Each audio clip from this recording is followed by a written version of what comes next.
আসসালামু আলাইকুম রহমতুল্লাহ। তোমরা যারা বাংলাদেশ ইউনিভার্সিটি অফ প্রফেশনালস অর্থাৎ বিইউপিতে 25-26 সেশনে এফএসটি ইউনিটের জন্য প্রিপারেশন নিচ্ছ, তাদের জন্য আছে একটা কার্যকরী ভিডিও।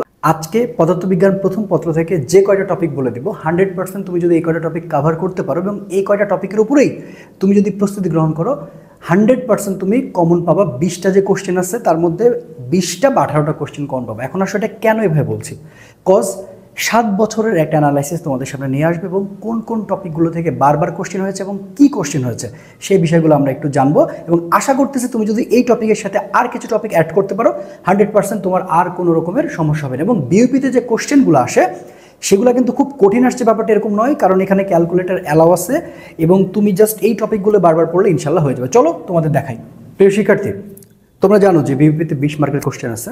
এই 20 মার্কের কোশ্চেনের মধ্যে আমরা গত 7 বছরে যে ম্যাথগুলো আসছে, অর্থাৎ বিইউপি কিন্তু ম্যাথ বেসড কোশ্চেন, অর্থাৎ 20টা কোশ্চেনের মধ্যে সবসময় 16 থেকে 17টা তুমি ম্যাথ পাবা।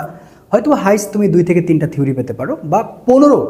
তোমাকে মাথায় রাখতে হবে অলওয়েজ 15+ কিন্তু ম্যাথ মানে পড়তে চলেছে। এবার আসো কোন কোন টপিকগুলো থেকে পড়ছে। আমরা যদি বিগত 7 বছরের অ্যানালাইসিসটা দেখি তো ভেক্টর অধ্যায় থেকে আমরা স্টার্ট করব।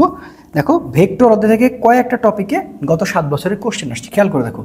নদী ও নৌকার ক্ষেত্রে সময় নির্ণয়, অর্থাৎ নদী ও নৌকার ক্ষেত্রে সময় নির্ণয় করতে বলেছিল, সেটা 24-25 সেশনে এসেছিল। সেটা কি টি ইজিক্যাল টু ডি ভাগ ভি সাইন আলফা। সামান্তরিক সূত্রের সাহায্যে লব্ধি, আর মানে P square Q square 2p Q cos alpha, এই সূত্র দিয়ে ম্যাথ আসছে। মধ্যবর্তী কোণ নির্ণয় ডট গুণনের ক্ষেত্রে, অর্থাৎ ডট গুণনের ক্ষেত্রে যে মধ্যবর্তী কোণ নির্ণয়, অর্থাৎ cos θ ইজিক্যাল টু মাথার উপরে a ডট বি আর নিচে হচ্ছে a এর মান নির্ণয় বি এর মান নির্ণয়। ঠিক আছে, আচ্ছা এগুলো কি করছো না এমন কোনো বিষয়? আচ্ছা এরপর আসো সামান্তরিক সূত্রের সাথে আবার লব্ধি। দেখো যেটা আমার অলরেডি 24-25 এসেছে সেটা আবার 19-20 আসছে ওই সূত্র দিয়ে। এরপরে অবস্থান ভেক্টরের মান নির্ণয় 18-19 আসছে, ডাইভারজেন্স 19-20 আসছে ভেক্টর থেকে, এবং সামান্তরিক সূত্রের সাহায্যে আবারও লব্ধি। তার মানে তুমি খেয়াল করে দেখো লব্ধি থেকেই গত 7 বছরে কোশ্চেন আসছে কয়বার, 1টা 2টা এবং হচ্ছে 3টা। সো 3টা ম্যাথই আসছে লব্ধি থেকে। তার মানে তুমি ব্যাপারটা বুঝছো, যদি এই কয়টা টপিকই বারবার তুমি করে যাও আশা করি তুমি একটা প্রশ্ন কমন পেতে চলেছ। এবার আসো নিউটনের বলবিদ্যা, গতি থেকে কোনো কোশ্চেন করা হয় না ম্যাথ। রাস্তার ব্যাংকিং tan θ মানে ভি স্কয়ার বাই আর জি, এখান থেকে কোশ্চেন আসছে 24-25-এ। এরপরে টান বল কেন্দ্রমুখী বল। তো টান বল বা কেন্দ্রমুখী বল অর্থাৎ এফ মানে হচ্ছে আমরা সবাই জানি কেন্দ্রমুখী বল যেটা, যে এমভি স্কয়ার বাই আর, তো সেটা টান বলের ক্ষেত্রে হয় এবং সেই সূত্রটা আবার কি ওমেগা চলে আসতে পারে যদি সেখানে কৌণিক অংশ চলে আসতে পারে, যদি আসে। কেন্দ্রমুখী বল সরাসরি এফ মানে এমভি স্কয়ার আর দিয়ে আসছে। রকেটের প্রযুক্ত ধাক্কা সেখান থেকে আসছে, প্রযুক্ত ধাক্কার যে সূত্রটা তুমি পাবা। ঠিক আছে, এরপরে জড়তার ভ্রামক থেকে আসছে 21-22-এ, কৌণিক ভরবেগ 20-21-এ আসছে। আবার দেখো টান বল, তুমি দেখতে পাচ্ছ অলরেডি টান বল আসছিল 24-25-এ, আবার টান বল আসছে 20-21-এ। আবার দেখো জড়তার ভ্রামক, অলরেডি জড়তার ভ্রামক আসছিল 21-22-এ, আবার আসছে 19-20-এ। তার মানে 1টা 2টা 3টা 4টা 5টা 6টা 7টা 8টা টপিক আর ভেক্টরে 7টা টপিক। এবার আসলে কাজক্ষমতা শক্তিতে কি আসছে, গতিশক্তি বিভব শক্তির n গুণ। একটা বস্তুকে উপর থেকে নিচে ফেলে দিলাম, কোথায় আবার গতিশক্তি বিভব শক্তির দ্বিগুণ বা 3 গুণ হবে, এই রিলেটেড। কর্মদক্ষতা ক্ষমতা সরাসরি গতিশক্তি বিভব শক্তির আবার n গুণ, যেটা আসছে 24-25-এ, ওই সূত্র আসছে 20-21-এ। ধ্রুব বল দ্বারা কৃত কাজ, যেটা ম্যাক্সিমাম ইউনিভার্সিটিতে থাকে। ঠিক আছে, আচ্ছা এরপরে দেখো মহাকর্ষ বিকর্ষ কেপলারের সূত্র, যেটা হচ্ছে টি স্কয়ার প্রপোর্শনাল আর কিউব, মানে টি1 স্কয়ার টি2 স্কয়ার উপরে থাকবে এবং আর এর উপরে স্কয়ার না থেকে কিউব থাকবে, আর টি এর উপরে কিউব থাকবে। চাঁদ ও পৃথিবীর ভর সংক্রান্ত 23-24-এ আসছে। এইচ উচ্চতা ও এইচ গভীরতা 24-25-এ আসছে। কৃত্রিম উপগ্রহের বেগ 19-20-এ আসছে। আবার কেপলারের সূত্র যেটা তুমি 1 নম্বরে পাইছো সেটা আবার 5 নম্বরে আসছে। কৃত্রিম উপগ্রহের বেগ আবার আসছে এবং এইচ গভীরতা 17-18-তে আসছে। তার মানে মহাকর্ষ বিকর্ষ থেকে বিগত 7 বছরে 7টা টপিক আসছে, ভেক্টরে 7টা এবং নিউটনের বলবিদ্যাতে 8টা। সবগুলোই মোটামুটি গুরুত্বপূর্ণ। আশা করি ব্যাপারটা বুঝতে পারছো। তাহলে চলো পরবর্তী অধ্যায় কি হতে পারে। তো এবার দেখো আমরা যদি পদার্থের গাঠনিক ধর্ম দেখি, এখান থেকে কোশ্চেন আসছে। সো পদার্থের গাঠনিক ধর্মে তুমি খেয়াল করে দেখো সাবান ও বুদবুদ সংক্রান্ত যে চাপের সূত্র আছে, পি মানে 40/r, তারপরে 2t/r আছে, সেখান থেকে কোশ্চেন করছে। পৃষ্ঠটান টি মানে বের করতে বলছে। স্টোকসের সূত্র F is equal two 6π/r V, এটা থেকে আসছে। পানির ফোঁটার ব্যাসার্ধ, ঠিক আছে, পানির ফোঁটার ব্যাসার্ধ থেকে আসছে। এরপরে পর্যাবৃত্তি গতি কৌণিক বেগ কোথা থেকে আসছে, ওমেগা মানে 2π/t বা 2πn/t বা 2πf।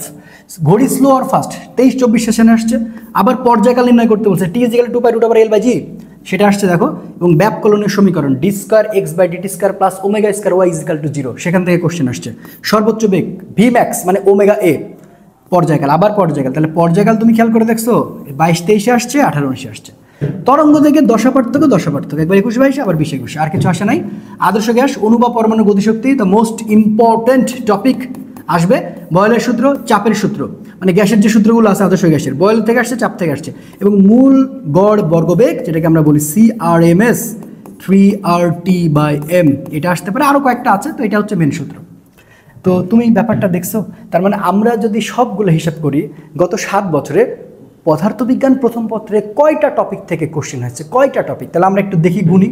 এখানে 4টা, এখানে 2টা, 6টা, এখানে তোমার হচ্ছে 6টা, 12টা, এখানে 4টা, 12 4 16টা।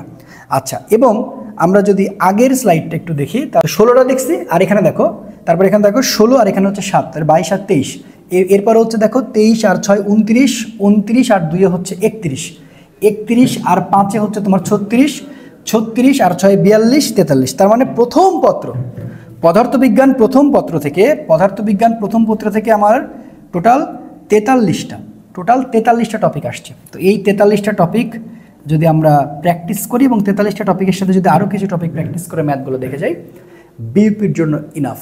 তো বিইউপি তোমরা যারা পরীক্ষা দিচ্ছ আমার চ্যানেলে দেখবা ওয়ান শট বিইউপির ক্লাসগুলো কিন্তু রেডি করা হচ্ছে, অলরেডি ভেক্টরটা দিয়ে ফেলছি, বাকি অধ্যায়গুলো দেওয়ারও খুব ইচ্ছা আছে।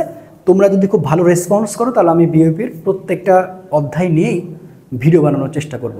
আশা করি সবাই বুঝতে পারছো এবং খুব ভালো করে এইভাবে প্র্যাকটিস করো, আই থিঙ্ক ভালো কিছু করবা। আসসালামু আলাইকুম ওয়া রাহমাতুল্লাহ।